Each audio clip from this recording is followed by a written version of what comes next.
जाऊंगा खाली हाथ मगर, जाऊंगा खाली हाथ मगर ये दर्द साथ ही जाएगा। जाने किस दिन हिंदुस्तां आजाद वतन कहलाएगा। बिस्मिल कहते हैं हिंदू हूँ, फिर आऊंगा फिर आऊंगा, फिर आके ऐ भारत माँ तुझको आजाद कराऊंगा। जी करता है मैं भी कह दूं, पर मजहब से बंध जाता हूँ। मुसलमान हूँ, पुनर्जन्म की बात नहीं कर पाता हूँ। खुदा अगर मिल गया कहीं अपनी झोली फैला दूंगा। जन्नत के बदले उससे मैं पुनर्जन्म ही मांगूंगा। अगर परवरदिगार की यही मर्जी है कि अच्छू मियाँ कुर्बानी दें तो वो देंगे। आपने हमने सारे जतन कर लिए, लेकिन हुक्म इलाही के आगे हम क्या और हमारी औकात क्या। तुम्हारी कोई आखिरी ख्वाहिश है? हाँ, एक ख्वाहिश है, अगर आप उसे पूरा कर दे तो। कहिए, क्या ख्वाहिश है आपकी? परसों सुबह 19 दिसंबर 1927 को मैं फांसी के तख्ते पर चढ़ूंगा। आप देखने जरूर आइएगा कि मैं किस शौक से फांसी के तख्ते पर चढ़ता हूं।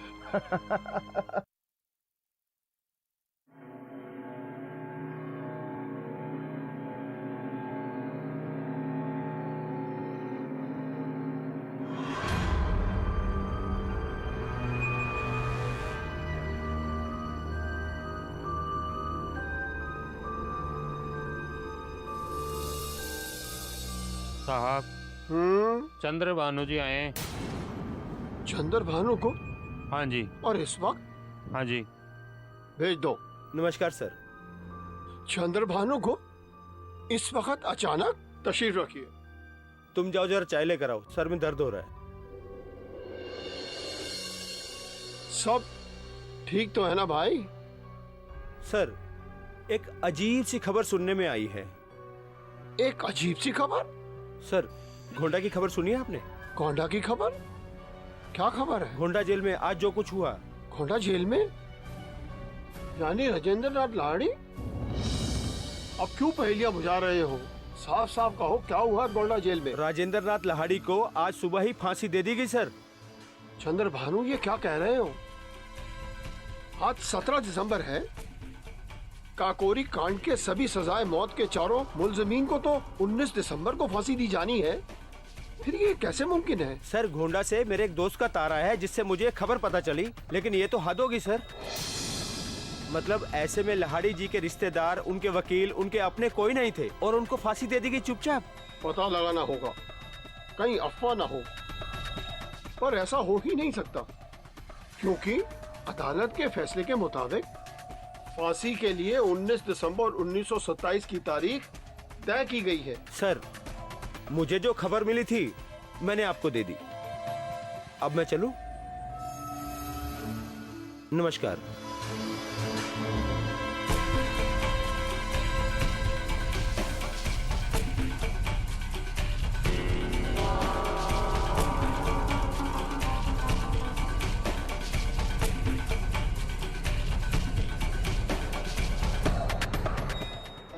पब्लिक के हो हल्ला करने से अंग्रेज तो काफी परेशान हुए होंगे। असल में अंग्रेज हिंदुस्तानियों के गमो गुस्से से परेशान और बौखलाए हुए थे। खुफिया पुलिस बार बार आगाह कर रही थी कि कभी भी कुछ भी हो सकता है। लेकिन ये कैसे हो सकता है जब फांसी की तारीख 19 दिसंबर तय हो गई थी?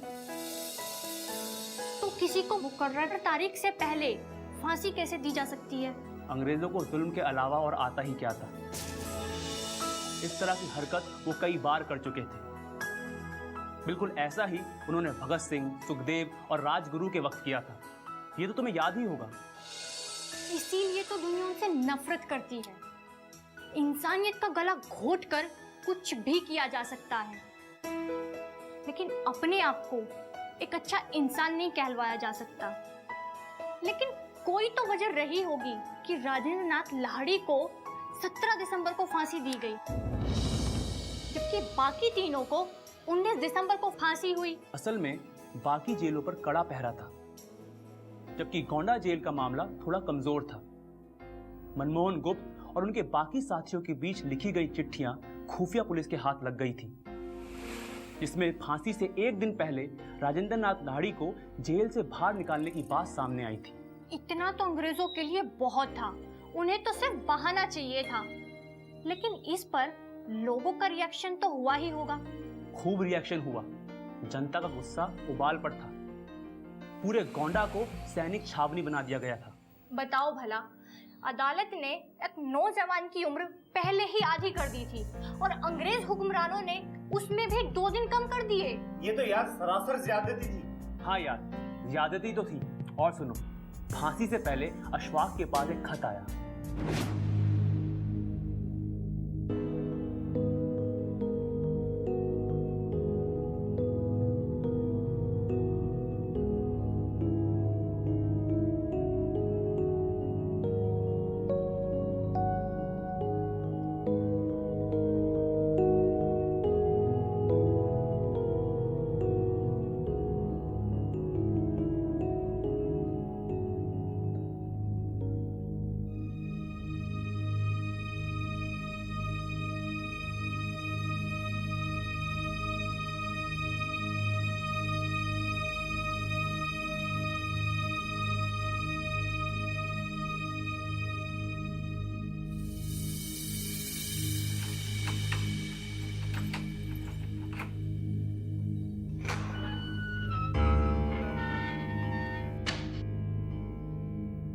अशफाक भाई, आपके लिए चिट्ठी आई है।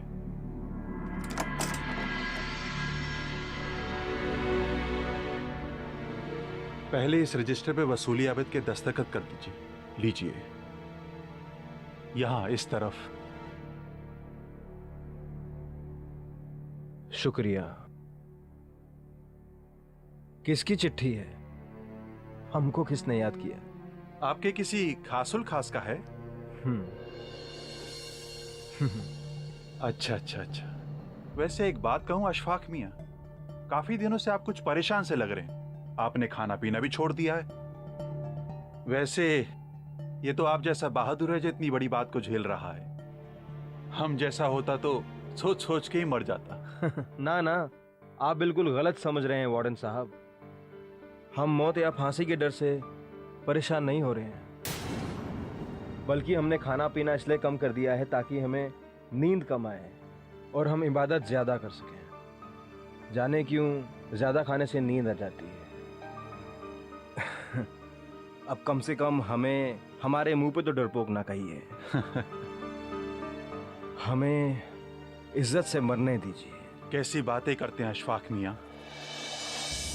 अरे आपकी जाबाजी की तो हम कस्में खाते हैं। अरे पंडित जी का खत है, गोरखपुर जेल से। मुझे अगर शांति है तो यही है कि दुनिया में तुमने मेरा सिर ऊंचा कर दिया। भारत के इतिहास में यह घटना काबिल जिक्र है कि अशफाक उल्लाह ने क्रांतिकारी आंदोलन में शिरकत की। गिरफ्तारी के बाद भी तुम अपने विचारों पर डटे रहे। तुम न केवल शारीरिक बलवान थे बल्कि मानसिक वीर और आत्मा से उच्च सिद्ध हुए। इन सब की बदौलत अदालत में तुमको मेरा लेफ्टिनेंट ठहराया गया और जज ने फैसला लिखते वक्त तुम्हारे गले में जयमाला यानी फांसी की रस्सी पहना दी। मेरे प्रिय भाई अशफाक को मातृभूमि की भेंट चढ़ा दिया गया। असगर हरी में इश्क में हस्ती ही जुर्म है, रखना कभी ना पाओ यहां सर लिए हुए। मरते बिस्मिल रोशन लाहिड़ी अशफाक अत्याचार से। मरते रोशन बिस्मिल लाहिड़ी अशफाक अत्याचार से। होंगे सैकड़ों पैदा उनके रुधिर की धार से। मेरे प्रिय दोस्त राम प्रसाद बिस्मिल, मादरे वतन के रंगमंच पर हम अपना पाठ अदा कर चुके हैं। हमने जो कुछ भी किया सही गलत जो कुछ भी, वो देश की आज़ादी के लिए किया, मादरे वतन के लिए किया। अशफाक भाई, आप महान हैं। देखना, भारत का आने वाला इतिहास आपको कभी नहीं भुला पाएगा। अरे ये तो आपको झूठी गवाहियों ने और अपनों ने फंसा दिया, वरना आप तो। उन्होंने अपना किरदार निभाया, हमने अपना, हिसाब बराबर। मुझे उस दोस्त से शिकायत नहीं है जिसने मुखबरी करके मुझे गिरफ्तार करवाया। मैं उसका नाम लेकर उसे रुस्वा नहीं करना चाहता। वो खुद ही अपनी नजरों में गिर चुका होगा। खुदा करे वो अपने बाल बच्चों के साथ खुश रहे। और वैसे भी उन सब की मेहरबानी ना होती तो मैं यहाँ नहीं होता। फांसी पर चढ़ने से पहले मैं उन सब का शुक्रिया अदा करना चाहता हूँ। किसका शुक्रिया अदा करना चाहते हैं आप? मैजिस्ट्रेट एनुद्दीन का, पब्लिक प्रोसिक्यूटर जनाब खैरत अली का, सीआईडी के आला अफसर खां बहादुर तसद्दुक हुसैन का, और उन सब गवाहों और मुखबरों का जिनकी मेहरबानी की बदौलत मैं आज इस मर्तबे पे पहुंचा हूं। उन सब का शुक्रिया अदा करना बेहद जरूरी है। अशफाक भाई। अरे भाई, आप मुझे क्यों गुनाहगार बना रहे हैं? आप इंसान नहीं, देवता हैं। आपको छूकर मुझे गर्व हो रहा है। आपको छूकर मैं धन्य हो गया। जानते हैं, पूरी जिंदगी में अपने लोगों को बताता रहूंगा कि मैंने अशफाक उल्लाह को देखा था। मुझे इस बात का गर्व है, और कल मेरे बच्चों को इस बात का गर्व होगा। अरे भाई, तुम्हारी मौजूदगी मेरी इबादत में खलल डाल रही है। जी।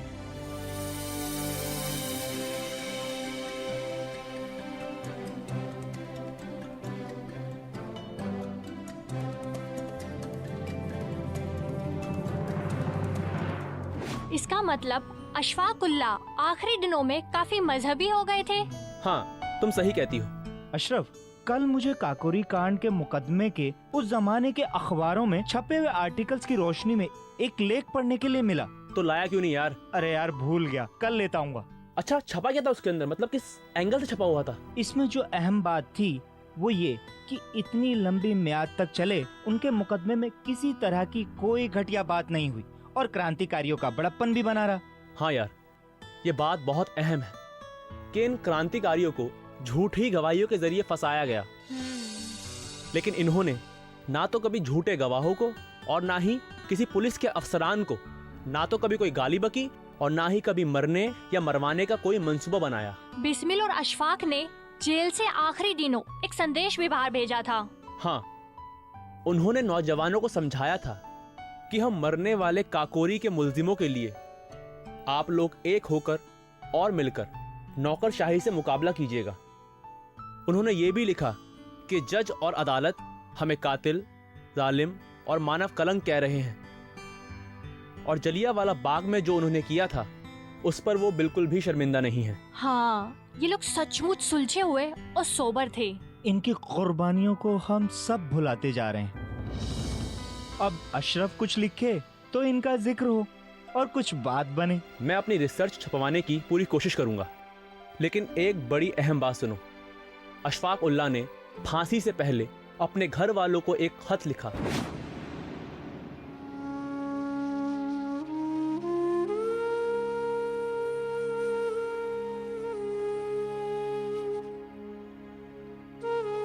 दुखियारी और बूढ़ी माँ की खिदमत में उसके मरते हुए फर्जंद का सलाम पहुँचे, जो इसी हफ्ते इस फानी दुनिया को अलविदा कहकर मुल्क जावेदानी को जाए। फना है सबके लिए, हम पर कुछ नहीं मौकूफ, बका है एक फ़कत ज़ात किबरिया के लिए। इस हकीकत से आप बखूबी वाकिफ़ हैं और तालीम याफ्ता हैं, मगर ये ज़रूर है कि बूढ़ी हैं और सन रसीदा माँ के लिए ये सदमा ज़रूर बड़ा है कि उसका जवान बेटा नामुराद दुनिया से उठ जाए और वो उसकी नाच पर दो आंसू भी ना डाल सके।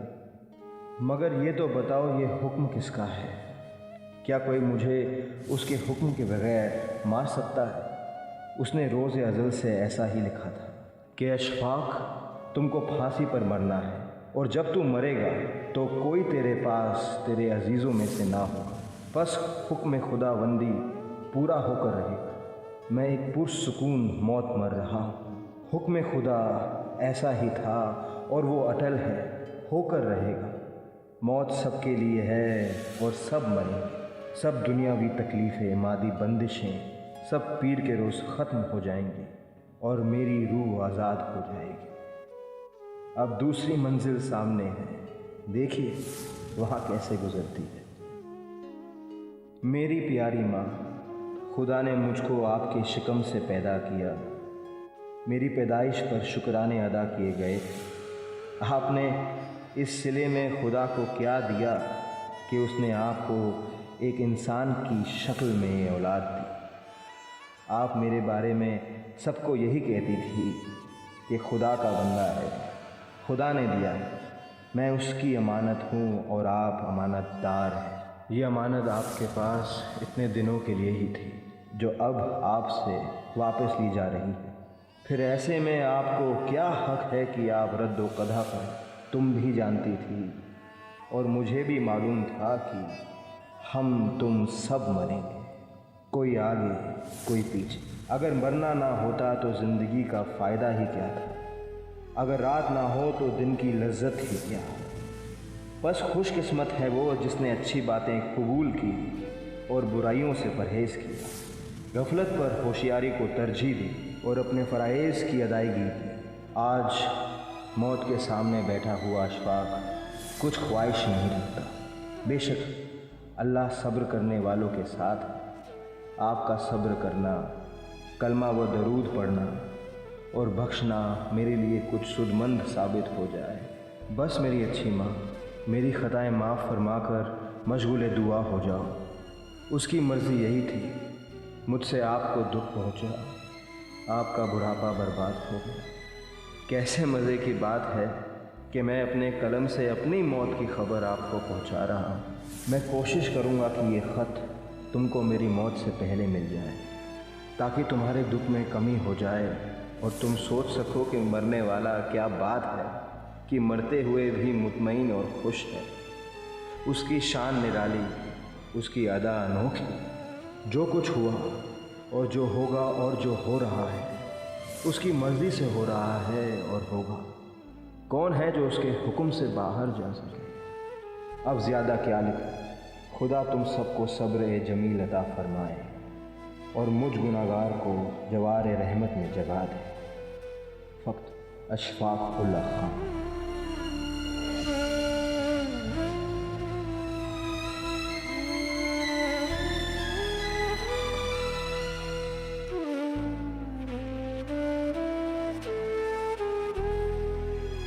वो खत पढ़कर उनके घर वालों ने बर्दाश्त कैसे किया होगा? तुम बिल्कुल ठीक कहती, उनके दर्द को हम नहीं समझ सकते। हाँ यार, और उधर बिस्मिल की जेल में फांसी वाले दिन जेल का मुलाजिम बिस्मिल के पास पहुंचा। आज 19 दिसंबर है, मेरे जीवन का आखिरी दिन, और आज मैं फांसी चढ़ने के लिए पूरी तरह तैयार हूं। शौच, स्नान, पूजा और नाश्ता सब मैंने कर लिए हैं और अपनी माता जी को चिट्ठी भी लिख दी है, जिसमें तमाम देशवासियों के नाम एक संदेश है। वंदे मातरम। गोरखपुर जेल में राम प्रसाद बिस्मिल सीना ताने हुए वंदे मातरम का नारा लगाते हुए फांसी के फंदे की तरफ बढ़ते जा रहे थे, और जेल के कैदी राम प्रसाद बिस्मिल जिंदाबाद के नारे लगा रहे थे, और बिस्मिल ने हंसते हंसते फांसी के फंदे को चूम लिया। सलाम है ऐसे जाबाज शहीदों को, फक्र है हमें ऐसे वीरों पर।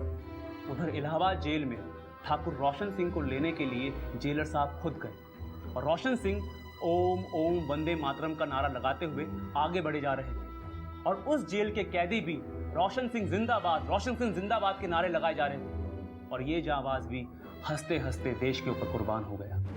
ऐ जमी, ऐ आसमां, ऐ चांद, ऐ सितारों, तुम गवाह रहना, मुझे कोई पश्चाताप नहीं है, मैं भयभीत नहीं हूं। मुझे खुशी है कि मैं अपने देश का वीर सपूत कहलाने जा रहा हूं। वंदे मातरम।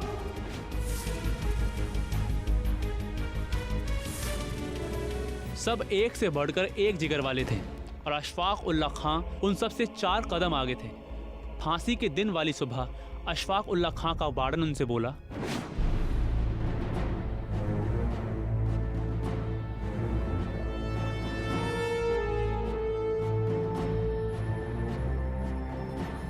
अशफाक भाई।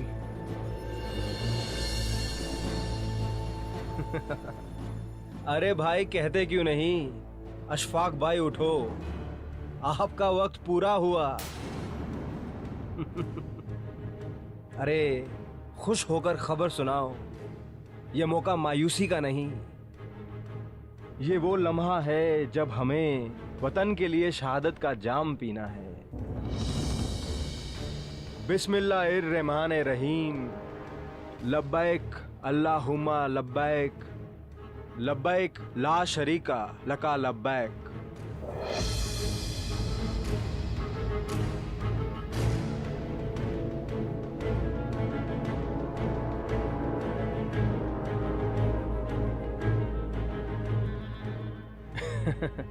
चलो भाई, देर हो रही है।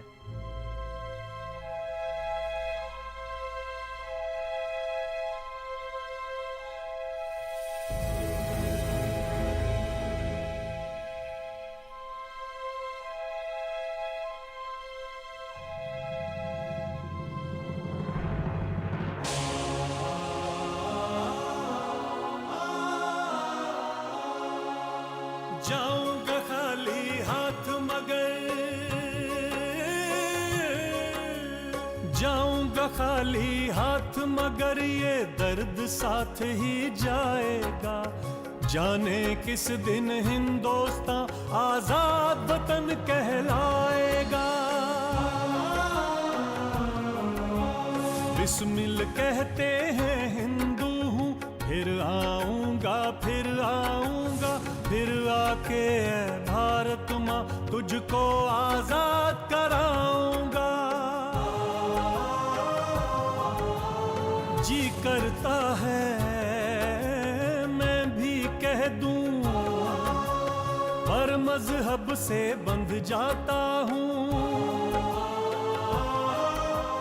मुसलमान हूँ, पुनर्जन्म की बात नहीं कर पाता हूँ। खुदा अगर मिल गया कहीं, अपनी झोली फैला दूंगा। जन्नत के बदले उससे मैं पुनर्जन्म ही मांगूंगा।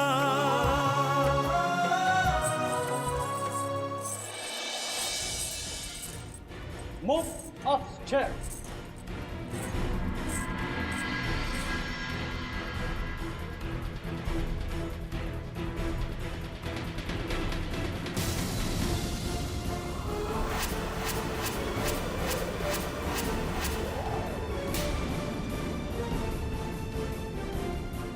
तंग आके उनके जुल्म के बेदाद से चल दिए सुएदम जिंदाने फैजाबाद से।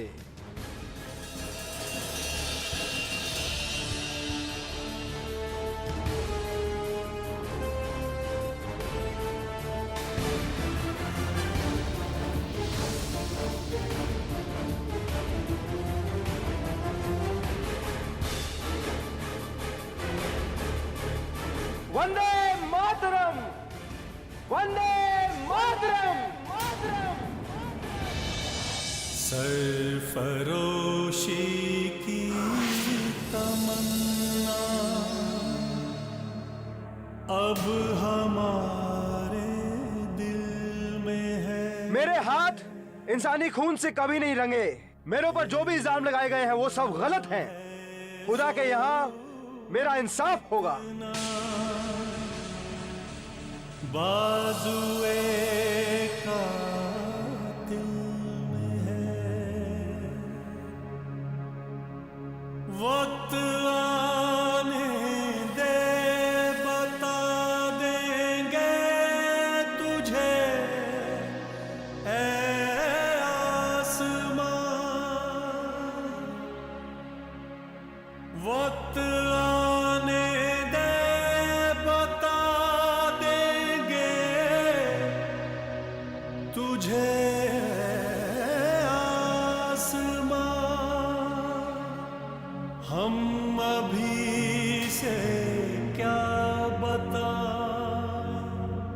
क्या हमारे दिल में है।